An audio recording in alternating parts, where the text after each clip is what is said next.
Hola amigos, este es su canal Desenredando las Redes y hoy hablaremos de las redes LAN en anillo.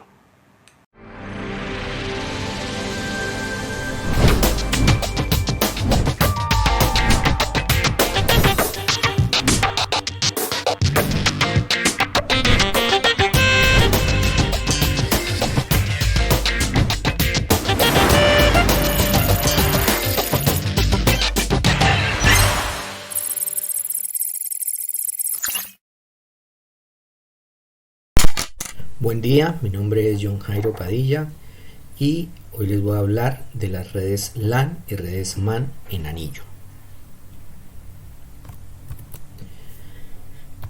Bien, las redes en anillo se les llama así porque los equipos de comunicaciones están organizados de manera que se interconectan entre ellos formando lo que se conoce como un anillo, es decir, un lazo cerrado entre los equipos de comunicaciones. Es decir, algo como lo que vemos aquí. Los dispositivos que se encargan de interconectar la estación o los equipos de una determinada zona al anillo se conocen como repetidores y ellos tienen la función de, en esencia, ir retransmitiendo las tramas que viajan por ese anillo. Estos enlaces suelen ser unidireccionales.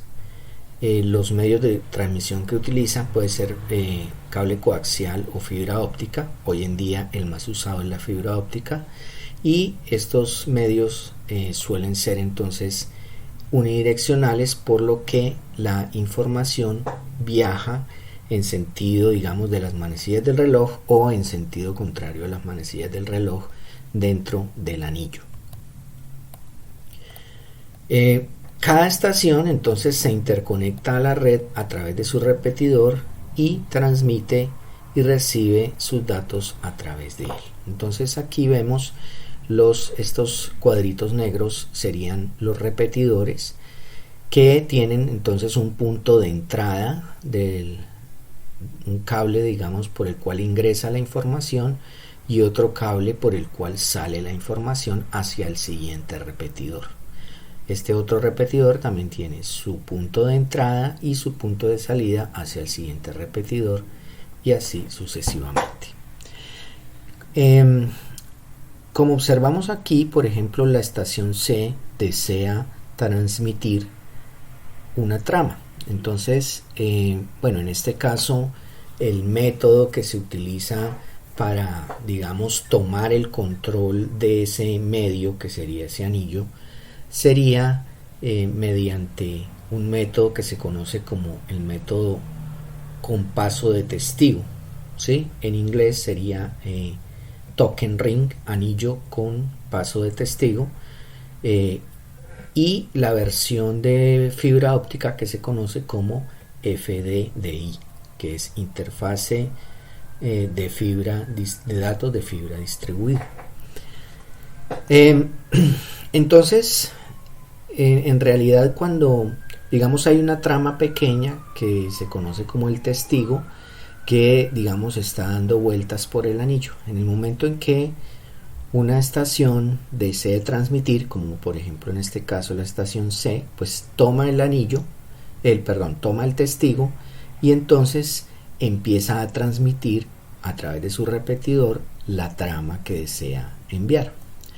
Como pueden observar, al igual que vimos en las redes en bus, aquí también se necesita agregar la información del destino, ¿sí? Es decir, hay un campo que tiene un identificador de quién sería el destino. Igualmente, pues también tiene que haber un campo que indique quién es el origen para que se pueda establecer la comunicación entre esas dos estaciones. En este caso sería una comunicación entre la estación C y la estación A. Esta trama entonces viaja en primera instancia por este enlace, ¿sí?, hasta llegar a la estación B. El repetidor de la estación B analiza este campo de la dirección destino y se da cuenta que no es su estación, por tanto lo que hace es repetir esa trama por el siguiente enlace. Luego la estación A escucha la trama y analiza su campo de dirección destino, y ahí se da cuenta que esa trama va dirigida hacia esa estación. Entonces lo que hace es tomar una copia de la trama y la almacena, se la envía, digamos, a la estación a la cual está conectado ese repetidor. La trama es tomada una copia, pero la trama es retransmitida hacia el siguiente enlace, y entonces cuando llega al repetidor que fue el que originó esa trama, en este caso la estación C, entonces este repetidor lo que hace es absorber esa trama y la saca del medio, y cuando ya no tiene más que transmitir, pues libera el testigo, que es el que da permiso para que se pueda transmitir por parte de otras estaciones. Este método se conoce entonces como el anillo con paso de testigo. Aquí observamos los diferentes estados en los cuales puede estar el repetidor.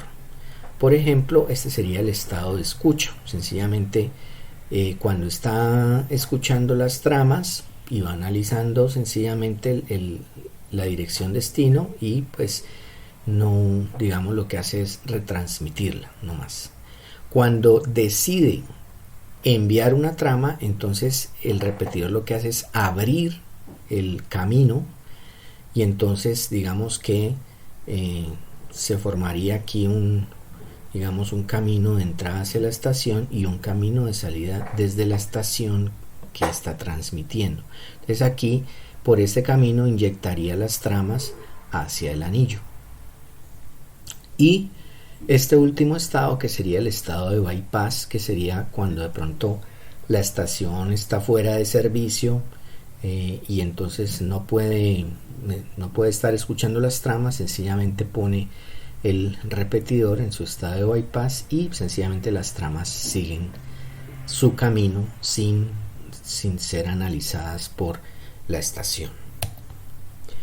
Como les comentaba, los medios de transmisión que se utilizan para las redes en anillo son puede ser par trenzado, puede ser cable coaxial o puede ser fibra óptica. Por lo general, hoy en día se utiliza fibra óptica debido a las grandes distancias que puede tolerar y también debido a su gran ancho de banda. Por eso las redes en anillo suelen utilizarse como redes que transportan el tráfico de una ciudad entera entre diferentes puntos de esa ciudad, o también podría armarse un anillo en el núcleo de una red de área local que tiene mucho tráfico, y se puede pues armar, digamos, un anillo, digamos, pequeño, digamos a cortas distancias entre los equipos del núcleo de esa red. Aquí observamos algunas de las conexiones. Estos son algunos de los conectores típicos que se utilizan para la fibra óptica, y pues cómo se iría pasando a través de la fibra. Esto sería el caso de dispositivos como que están, digamos, dentro del mismo estante, el mismo rack. Entonces se pueden ir armando, digamos, caminos entre los diferentes equipos, pues interconectando diferentes puntos con la fibra. De manera que pues podemos armar, por ejemplo, como si es el caso del ejemplo que les comentaba de varios equipos que conforman un anillo dentro de una red de área local en una empresa o en un campus. Entonces pues el anillo se puede conformar, digamos que casi que en el mismo sitio, sencillamente interconectando los diferentes puntos a través de esas fibras. Ya para el caso de cuando se requiere armar un anillo de fibra óptica en una red de área metropolitana donde los equipos de comunicaciones están repartidos por diferentes puntos de una ciudad o de una región, entonces es necesario ya hacer un tendido de la fibra por las calles. Entonces ya, como observamos acá en la fotografía de abajo, se pueden hacer tendidos de fibra donde estos cables, que son mucho más gruesos, pues llevan muchas fibras, no es solo una fibra sino que llevan muchas fibras, y pueden ser tendidos que son subterráneos, como en este caso que observamos acá, un tendido subterráneo. Están metiendo fibra a través de esas tuberías subterráneas, pero también se puede hacer a través de entre postes que llevan cables, ¿no? Como se hace de pronto aquí en Colombia, en muchas ciudades, que la fibra de pronto viaja entre diferentes postes y van haciendo ese recorrido. En ese caso uno observa de pronto algunas pequeñas cajas como esta que tenemos acá. En este caso esta fue pegada aquí en una fachada de una casa, pero muchas incluso quedan puestas en el mismo tendido entre los postes. Estas junturas que tenemos aquí, si nosotros abrimos esas cajas, pues vamos a tener algo como esto, es decir, aquí hay como entra la fibra, digamos, se sacan los filamentos y se tiene que hacer un fundido de la fibra para hacer la interconexión entre un cable que venía de otro punto y que va a continuar su camino hacia el siguiente punto. Entonces se necesita hacer un fundido de esa fibra para hacer esa unión, y eso se hace mediante unos equipos especializados como estos, que permiten hacer un alineamiento con una precisión de milímetros, incluso micras, para alinear bien la fibra y poder hacer el fundido. Entonces lo que se hace es un fundido pues con calor, y queda la fibra pues se trata de que quede alineada lo mejor posible para que haya la menor cantidad de pérdidas.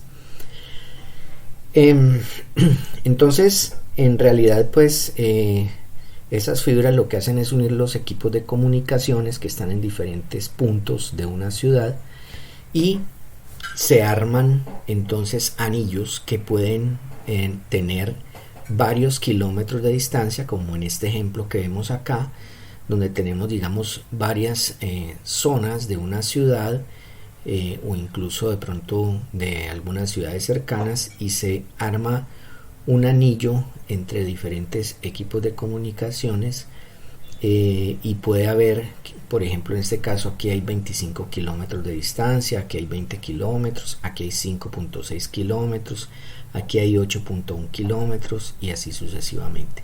Y estos equipos a su vez entonces lo que hacen es recoger el tráfico de esa zona y enviarlo, inyectarlo al anillo, o también tomar el tráfico que viene del anillo y lo que sea para esa zona pues lo extrae y lo envía a otros equipos de comunicaciones que ya reparten hacia esa zona de la ciudad. Uno de los problemas que suele ocurrir en las redes en anillo es el problema del jitter. ¿Qué es el jitter? Que debido a las distancias, los anchos de los pulsos, de los bits, pueden variar, ¿sí? Pueden hacerse un poco más estrechos o un poco más anchos, y entonces esto podría hacer que se llegue a cortar un bit, o que se agregue un bit, dependiendo de si se hizo más estrecho o se hizo más ancho el pulso y entonces esto generaría errores. Esto se puede solucionar pues de diferentes maneras. Una es limitando el número de repetidores en el anillo, otra es haciendo una especie de buffers y también poniendo ecualizadores para que vuelvan a, digamos, a nivelar el ancho de los pulsos.